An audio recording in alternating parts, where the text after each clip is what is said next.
আবারও উত্তপ্ত Moscow Kyiv লড়াইয়ের মাঠ। কলকাঠি নাড়ছে আমেরিকা। এবার যুক্তরাষ্ট্রের অস্ত্র দিয়ে রাশিয়ায় হামলা চালালো ইউক্রেন। মার্কিন প্রেসিডেন্ট জো বাইডেনের অনুমোদনের পর প্রথমবারের মতো যুক্তরাষ্ট্রের তৈরি দূরপাল্লার ক্ষেপণাস্ত্র ATACMS নিয়ে রাশিয়ায় হামলা চালিয়েছে ইউক্রেন। ট্রাম্প ক্ষমতা গ্রহণের আগেই বাইডেনের এমন আচরণ তৃতীয় বিশ্বযুদ্ধ ডেকে আনছে বলছেন ট্রাম্প মিত্ররা।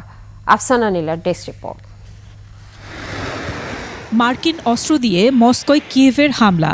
বাইডেন রাশিয়ায় হামলা চালাতে যুক্তরাষ্ট্রের অস্ত্রের অনুমোদন দেওয়ার একদিন পরই এ হামলা চালানো হলো। মঙ্গলবার এ হামলা চালানো হয়েছে বলে রাশিয়ার পক্ষ থেকে জানানো হয়। রাশিয়ার প্রতিরক্ষা মন্ত্রণালয় জানিয়েছে, Ukraine army tactical missile system ATACMS ব্যবহার করে রাশিয়ার ব্রিয়ান্স্ক এলাকায় হামলা চালায়।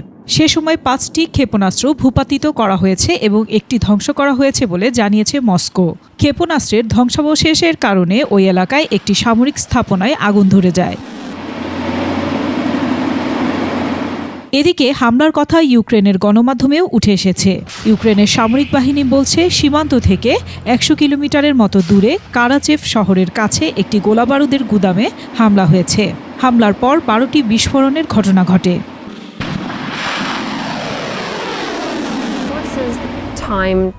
মঙ্গলবারই হামলার আগে রাশিয়ার পরমাণু নীতিতে পরিবর্তন এনেছেন দেশটির প্রেসিডেন্ট ভ্লাদিমির পুতিন। তাতে বলা হয়, পারমাণবিক শক্তিধর কোনো দেশের সমর্থন নিয়ে রাশিয়ায় ক্ষেপণাস্ত্র হামলা চালানো হলে পাল্টা জবাবে পারমাণবিক অস্ত্র ব্যবহার করতে পারবে মস্কো।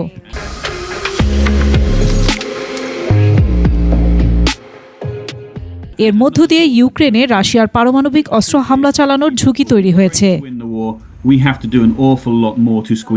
এদিকে ইউক্রেনকে রাশিয়ার ভূখণ্ডের গভীরে যুক্তরাষ্ট্রের তৈরি দূরপাল্লার ক্ষেপণাস্ত্র ব্যবহার করে হামলার অনুমতি দেওয়ায় মার্কিন প্রেসিডেন্ট জো বাইডেনের ওপর চটেছেন ডোনাল্ড ট্রাম্পের মিত্ররা। সমালোচকদের মধ্যে ট্রাম্পের ছেলে ডোনাল্ড ট্রাম্প জুনিয়র ও মার্কিন কংগ্রেসে তার দল রিপাবলিকান পার্টির কট্টরপন্থী সদস্য সহ আরও অনেকেই রয়েছেন। আর যুক্তরাষ্ট্রের পররাষ্ট্র দপ্তরের মুখপাত্র ম্যাথিউ মিলার বাইডেনকে সমর্থন করে বলেছেন, স্বার্থ পূরণে বর্তমান সরকার মেয়াদের প্রতিটি দিন ব্যবহার করবে। আফসানা নীলা, ডেস্ক রিপোর্ট, 21 টেলিভিশন।